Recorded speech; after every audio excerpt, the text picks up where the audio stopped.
Hi అండి. Welcome to కళా kitchen diaries. ఈరోజు మన వీడియోలో మైదా అనేది అసలు వాడకుండా, ఎక్కువ కష్టపడకుండా గోధుమ పిండితోనే క్రిస్పీ టేస్టీ బిస్కెట్స్ని ఎలా ప్రిపేర్ చేసుకోవాలో నేను ఈ వీడియోలో చూపించబోతున్నాను. ఇప్పుడు పిల్లలకు సమ్మర్ హాలిడేస్ వస్తున్నాయి కదా.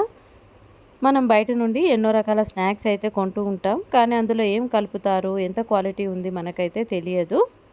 కానీ మనమే ఒకసారి ఇలాంటి బిస్కెట్స్ ఇంట్లో ప్రిపేర్ చేసి పెట్టుకున్నామంటే పిల్లలు చాలా ఎక్సైటెడ్‌గా ఫీల్ అవుతారు. ఎందుకంటే టేస్ట్ అయితే చాలా బాగుంటుంది. అండ్ ఈ ప్రిపరేషన్‌కి టైం కూడా ఎక్కువ పట్టదన్నమాట. ఈ బిస్కెట్స్ కోసం నేనైతే ఒక మిక్సింగ్ బౌల్‌లోకి మనం టీ తాగే కప్పుతో ఒక గ్లాస్ వరకు షుగర్ తీసుకున్నాను. అదే గ్లాస్‌తో వేడి పాలనైతే తీసుకోవాలి. వేడి పాలను కంపల్సరీ పాలే తీసుకోవాలి. అదే గ్లాస్‌తో నెయ్యి లేదా ఆయిల్ కూడా ఒక గ్లాస్ వరకు తీసుకోవాలి. నేను ఇక్కడ హాఫ్ గ్లాస్ నెయ్యి, హాఫ్ గ్లాసు ఆయిల్ తీసుకోవడం జరిగింది.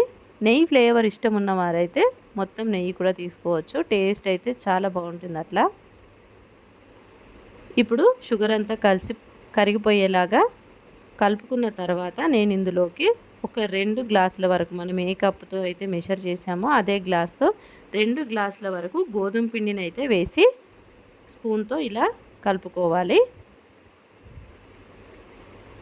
మన తీసుకున్న ఈ పాలు, షుగర్, నెయ్యి లేదా ఆయిల్ క్వాంటిటీకి నాకు మొత్తంగా 4 గ్లాసుల వరకు గోధుమ పిండి పట్టింది. కానీ నేను అంతా ఒకేసారి వేయలేదు, ఎందుకంటే పిండి గట్టిగా అయిపోతుంది కదా. అందుకనే కొంచెంగా వేస్తూ ఇలా కలుపుకున్నాను. పిండి ఇంకా స్టిక్కీగా ఉంది కాబట్టి నేను అలా కొంచెం వేస్తూ కలిపాను. కానీ మొత్తంగా మాత్రం ఫైనల్గా నాకు 4 గ్లాసుల వరకే గోధుమ పిండి అయితే పట్టిందనమాట. ఇప్పుడు కొంచెం పిండి చల్లారిపోయింది కాబట్టి మనము స్లోగా, నిదానంగా మనం ఫింగర్స్తోనే మెల్లగా పిండిని ప్రెస్ చేసుకోవాలి. పిండిని మరి చపాతీ పిండిలాగా రఫ్గా గట్టిగా కలపకూడదు. ఇలా ఫింగర్ సహాయంతో కలపడం వల్లనే మన బిస్కెట్స్ క్రిస్పీగా వస్తాయి అన్నమాట.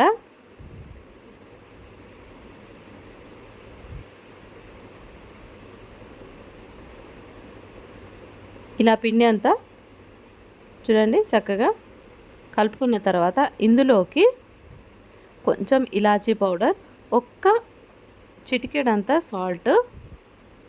ఈ సాల్ట్ ముందే ఎందుకు వేయలేదంటే, సాల్ట్ వేయడం వల్ల మన పాలు విరిగిపోతాయి కదా, అందుకనే సాల్ట్ ఇప్పుడు యాడ్ చేస్తున్నాను. కొంచెం సాల్ట్, కొంచెం ఇలాచీ పౌడర్ కూడా వేసేసి ఇవన్నీ కలిసేలాగా ఇలాగా కలుపుకోవాలి.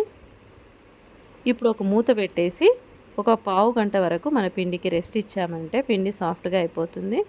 చూడండి, పావు గంట తర్వాత పిండి చూస్తే ఇలా విరిస్తే విరిగిపోయేలాగుంది కదా. ఇదే మన బిస్కెట్స్ క్రిస్పీనెస్కి రీజన్ అన్నమాట.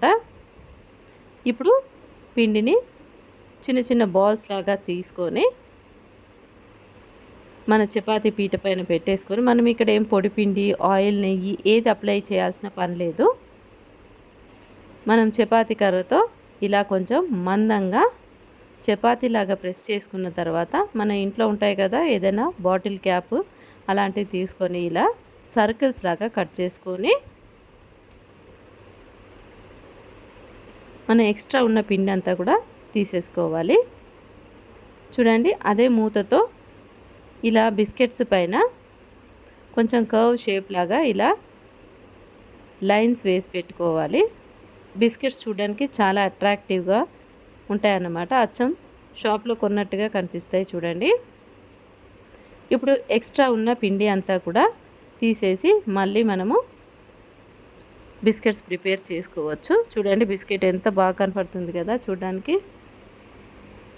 ఇప్పుడు ఈ బిస్కెట్స్ అన్నీ కూడా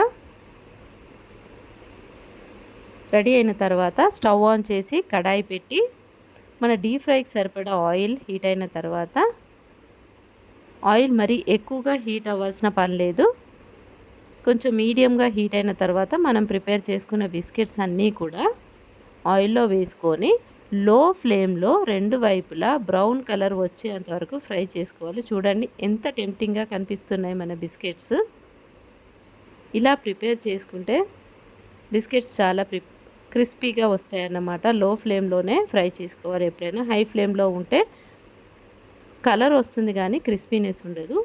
మీ అందరికీ ఒక రిక్వెస్ట్ అండి, మన వీడియో నచ్చితే లైక్ చేయండి, మీ ఫ్రెండ్స్ అండ్ ఫ్యామిలీ మెంబర్స్కి షేర్ చేయండి. మన ఛానల్ని ఫస్ట్ టైం చూస్తున్న వాళ్ళైతే సబ్స్క్రైబ్ చేయండి. Thanks for watching.